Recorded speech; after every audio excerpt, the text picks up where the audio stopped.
So I'm a Jew born in the Soviet Union. I was a math prodigy, and I hate playing chess. Not typical, maybe even heretical. Jews playing chess is one of the sources of pride for the Jewish people, almost like Supreme Court justices and Nobel Prize winners. Why, last year, a top-ranked Jewish, Russian, Israeli grandmaster defeated Iran. In the Rabin Square in Tel Aviv, he played simultaneous games of chess on 523 boards. 19 hours it took him. He won over 80% of his games and thus beat the Guinness World Record that previously belonged to the Iranians. In this, I am even at odds with one of my heroes, and happens to be my boss, Natan Sharansky. This icon of human rights movement and Jewish striving for freedom played chess in his head while he was in the Soviet Gulag for 9 years. Many hours in the punishing cell, he played game after game after game.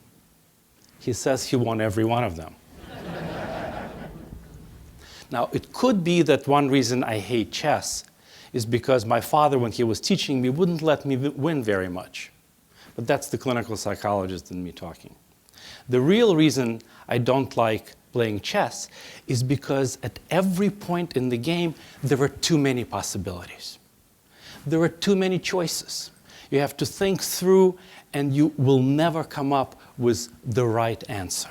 I think in leadership, what is required to run and lead an organization is quickness, decisiveness, ability to make a choice quickly.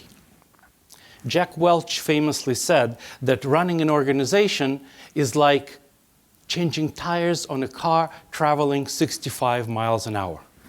No time to deal with the chess clock. In fact, the only game of chess that I do like is what's called blitz chess, when you have a very limited time to make the decisions. This is not the Jewish way, right? I mean, think about the page of Talmud. Rabbi thus and such thinks so-and-so, and Rabbi so-and-so thinks thus and such. And as the old Jewish joke goes, you're right, and you're right, and you're right. Wrong. Willingness to make mistakes by acting quickly, not mistakes of incompetence, as the author of the Checklist Manifesto wrote. Not mistakes where you know what to do because there were others that had gone before you, but mistakes of ignorance. Mistakes where you don't know what to do and you can figure it out by making the decision and making a mistake. That's one of the qualities of leadership that I think we must possess. We have created a culture where there are more leaders than there are followers. You're on a federation committee, you're a leader. You made a donation, you're a leader. Great chess players don't necessarily become great leaders. Chess is not a team sport. We had forgotten one of the most important definitions of leadership that comes from Peter Drucker. Leaders are people who have followers. You need the skills and the imagination to make decisions quickly and also to inspire people. Now, in order to inspire others, you have to be inspired yourself. I was first inspired by a pair of pants. In 1975, when my family and I applied for visas to leave the former Soviet Union, and my parents lost their jobs, within a couple of months, we started to get these packages from abroad. And the packages contained clothes, nylons, sneakers, and that very first package we got, I will never forget. It had a pair of Levi's jeans in them. Now, for a 16-year-old Russian boy, a pair of Levi's jeans was more desirable than a date. In fact, you could get a date because you were wearing a pair of Levi's jeans. They were worth more than a month's salary that my father would make. But I couldn't put them on. They were there so we could sell them and live. And we've gotten those packages and we got more jeans in months to come, right until the time when we were able to leave the former Soviet Union. Now, I learned later on, by meeting the guy who actually invented the program, who recently passed away, that this idea of sending clothes into the former Soviet Union for the people who were deprived of jobs and livelihood because they wanted to leave the former Soviet Union was an idea that was developed, and people who had no idea who I was, who've never met me or my family or thousands of others, were sending packages behind the Iron Curtain because we were fellow Jews. And this idea that I was treated as if I were part of the family inspired me. It inspired me and eventually led me to become a Jewish criminal professional. The vision that inspires me today is derived still from that vision. It is a vision of a global Jewish family with a mission. The mission to make the world a more holy and a more whole place. And if you're interested in leadership, or if you're talking to somebody who is interested in leadership, ask them what is their grand vision. How do you see where you will be when you're at the end of that vision? We Jews have a history of extraordinary visions. Think about Abraham and his vision of the Jewish people and the one God. Think of Moses.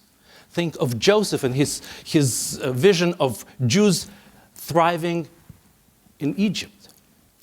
Think of Jonathan Berzahai and his vision of Jewish survival without the temple and outside of the land of Israel. Think of Herzl and Ben Gurion and their vision of returning to the land. Why, 25 years ago, on December 6th, the vision of Elie Wiesel and Natan Sharansky of gathering hundreds of thousands of American Jews on the Washington National Mall to bring about a new exodus, an exodus that brought more than 3 times the number of Jews of the original exodus to the land of Israel and other places of democracy. That vision came true. And now, today, we are living in an unprecedented Jewish times. Now think about this. Not even in King David's times were we as powerful with a state as strong as we currently have. Then we were surrounded by various empires that were fighting each other, and the Jewish state, only in David's time, was strong enough to withstand it. But there were still either the Syrians or the Egyptians or the Persians or the Turks, and now we're stronger than all of them. We have more wealth than in King Solomon's times. Never has the Jewish world possessed as much wealth as we currently do. We have more scholarship and intellectual power than even in the times when they were writing the Talmud. Yet we bicker. Who is a Jew? Who is a rabbi? Are we right? Are we left? Are we Zionists? Are we post-Zionists? Is it better to bring kids on a trip for 10 days or send them to camp or send them to Jewish day school? Where are the visionaries? Where are the prophets among us? Where are the kings and queens? Or are we bound to live with pawns, with delusions of grandeur? Leadership requires courage, imagination, decisiveness and quickness, willingness to make mistakes, to be inspired by our heritage, and to inspire others with a compelling vision. That's my recipe for leadership. That's my game plan.